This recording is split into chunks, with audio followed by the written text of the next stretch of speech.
கடகராசியின் அதிபதி சந்திரன் ரிஷபராசிக்குள் ரோகிணி நட்சத்திரத்தின் 4 பாதங்களும் வருகிறது. விருச்சிக ராசியில் சந்திரன் நீசமடைகிறார். சந்திர தோஷம் இருப்பவர்களுக்கு உன்னதமான விரத நாள்தான் சோமவாரம் துத்திய திதி ரோகிணி நட்சத்திரம். வளர்பிறையில் வரும் சோமவாரம் உன்னதமானது. சந்திரனின் பிரிய நட்சத்திரம் ரோகிணி. ரோகிணி என்பது 27 நட்சத்திரங்களில் மிகவும் மங்களகரமான நட்சத்திரங்களில் ஒன்று.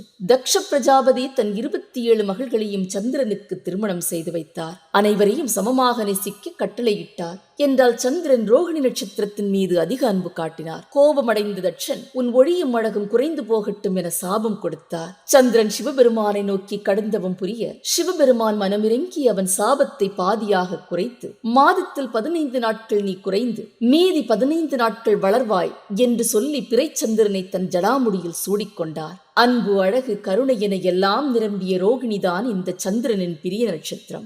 ஆயர்பாடியில் கோபியர்களின் மனதை கவர்ந்தெடுத்த கிருஷ்ண பகவான் அவதரித்ததும் இந்த ரோகிணி நட்சத்திரத்தில்தான்.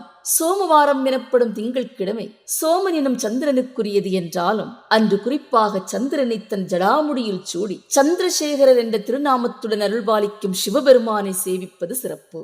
முடிந்தவர்கள் காலையில் பால் பழம் சாப்பிட்டு சிவ தரிசனம் முடிந்த பிறகு உணவு உண்பது வழக்கம். சந்திரன் ஒளி இழந்த போது சிவபெருமானை சரணடைந்தது போல மனக்குழப்பத்தில் இருக்கும் போது சிவனை சரணடைந்தால் மனம் அமைதி பெற்று தீர்வு கிட்டும் என்பது உறுதி. சந்திர தோஷ நிவர்த்தி கிட்ட சோமவாரத்தன்று அதிகாலையில் எழுந்து நீராடி வெள்ளை நிற ஆடை அணிந்து நெய் தீபமேற்றி தண்ணீர் பால் தயிர் தேன் இளநீர் அபிஷேகம் செய்து ஓம் நமசிவாய சொன்னபடி வில்வ இலை அர்ச்சனை செய்து தேவாரம் திருவாசகம் சிவபுராணம் லிங்காஷ்டகம் படித்து உங்கள் பிரார்த்தனைகளை சிவபெருமானுக்கு ஏறடுங்கள். கிருஷ்ண பகவான் அவதரித்த நாள் என்பதால் துளசி இலை அர்ச்சனை செய்து வெண்ணெய் நெய்வேத்தியம் படைத்து கோவிந்தா என்ற கோஷத்துடன் விஷ்ணு சகஸ்ரநாமம் சொல்லி கிருஷ்ண பகவானை நோக்கி ஜெபியுங்கள். ஓம் சோம் சோமாய நமக என்ற மந்திரத்தை 108 முறை சொல்லி வெள்ளை ஆடை அணிந்து வெள்ளை நிற பூக்களால் அர்ச்சனை செய்து வெள்ளை நிற நெய்வேத்தியம் படைத்து மாலையில் நிலவை பார்த்து மனதில் தியானித்து சோமனை நோக்கி பிரார்த்தனை செய்யுங்கள்.